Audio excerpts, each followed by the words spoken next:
Hey, it's Berta J. Welcome back into my kitchen today. Today we're going to be making brownies. And the thing I want you to keep in mind about anything that I do that's sweet, it's a treat. It's not something that you want to eat all the time. But you're going to have, just because of how our bodies are made, you're going to have a taste for sweets or something that is a little bit sweeter than just vegetables and beans and grains and all of that. So these are brownies. I got it from another place and I changed the recipe. I'm using most of their ingredients, but I added some things. And so it's my recipe. And it's really simple. It's not very difficult. What you're going to do is you're going to mix up the wet and then you're going to mix up the dry. You're going to take the wet and put it into the dry and then you're going to put it in a pan. The temperature that you want to use is 350 degrees. And then you're going to bake for about 30 to 35 minutes. And when it comes out of the oven, let it cool for a little while and then you're ready to cut it and eat it. The wet ingredients is a blend of 2/3 cup of maple syrup. Scrape all of that out. Make sure you have your handy spatula so you can get it all, every single drop. Put it in there. Okay, so you put in 2/3 cup of that. And then you're going to put in 1 whole cup of unsweetened applesauce. Get it all as you scrape it out. And then you're going to put in 2 teaspoons of vanilla. Pour that right in. Scrape that right in. And I use pure vanilla. You know, they have Madagascar vanilla and all these other very expensive vanillas. I just use regular old vanilla, but it's pure vanilla, not imitation. Then what you're going to do is you're going to use something called egg replacer. I use this, EneR-G. And what you do is you take a tablespoon. We need 2 egg replacements. So you're going to take 2, to make 2, you're going to take a tablespoon of the egg replacer powder. And you're going to mix it in 1/4 cup of like tepid water. Tepid, the hotness is gone, it's like at room temperature. Okay, so 1/4 cup, 4 tablespoons of tepid water. You're going to sprinkle this on. It's just powder, and you're going to blend it up. So all your liquids are going to be together. And get out the lumps.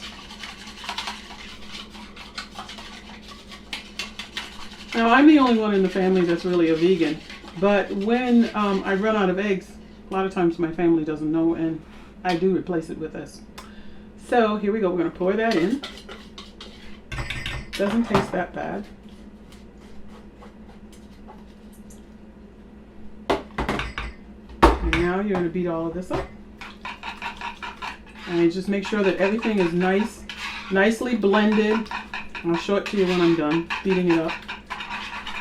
The egg replacer can get a little lumpy sometimes, so just beat all the lumps out. There's a few in here, but not too many. But that's what it's going to look like. Okay? So now, move that to the side, and you got another container. And what you're going to do is you're going to use 1 1/4 cups of flour. And what I do is I use spelt flour as well as whole wheat flour. Spelt flour tends to be a little bit more drying, and in this recipe, if you use all whole wheat or all spelt, it tends to, all the spelt will make it very kind of dry, and then the whole wheat all by itself would make it too mushy. Mushy, more like a fudge brownie. If that's what you like, then use more of the whole wheat. But I do about half and half of both. So this is 1 cup, and this is 1/3 cup, and I just put them together. And then you use 2/3 cup of cocoa powder. Now, I don't use a lot of, again, I'm a mixer, so I put in, you can either use a full 2/3 cup of cocoa powder, but I use like 1/3 of cocoa powder and 1/3 of, and both of them are unsweetened. Unsweetened cocoa powder and unsweetened carob powder. So that goes in. And then these are grated walnuts.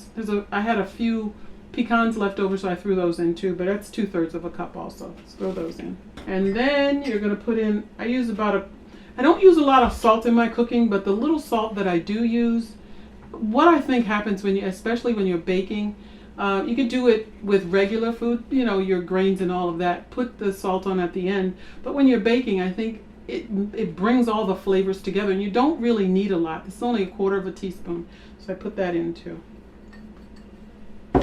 And then I use 1/4 teaspoon of baking soda. And I don't see anything wrong with maybe if you wanted to use all baking powder or all baking soda. I've never done that, but you probably could do that as well. And then I have 3/4 teaspoon of baking powder. So the whole thing, your leavening equals 1 teaspoon.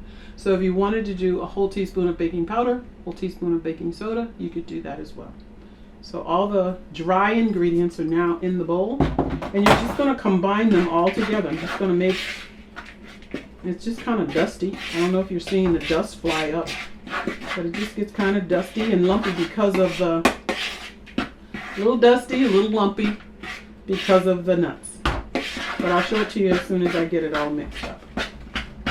That's what it looks like. What I like to do, I learned this a long time ago when I was cooking, making breads and stuff like that. Make a little hole in the middle, like a little well, and then pour the liquid right into the well. And I can't show it to you because if I do, it'll run all out. But just pour it right into the center and get all of your liquid from your bowl into the other bowl. So now we're going to do, it's not overbeat it, you're just going to make sure that the two are incorporated one into the other. And just keep bringing it down and around.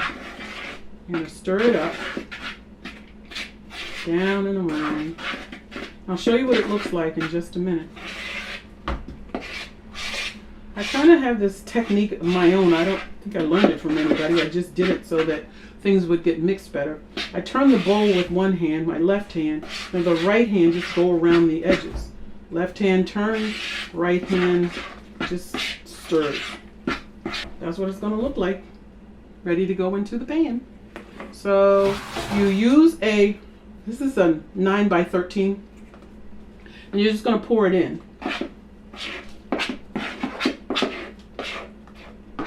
And make sure, get it all in there. One of the things that I'd seen in the store that I keep wanting to try to make, so maybe this will be the way it'll work with this one. It may come out a little thin, but that's okay. I don't know if you've seen them in the store, but they're brownie chips. This chef had come up with it, and they're very thin. They're like little wafers. And I thought, you know what, I could probably do that. And if you want to make something that's very thin brownie, like a cookie, you could probably put this in a larger pan, or maybe even your cookie sheet. I'll try that and see how that works out as well. And then we're going to bake, like I said at the beginning, 30 to 35 minutes, and then we'll come back and I'll show it to you.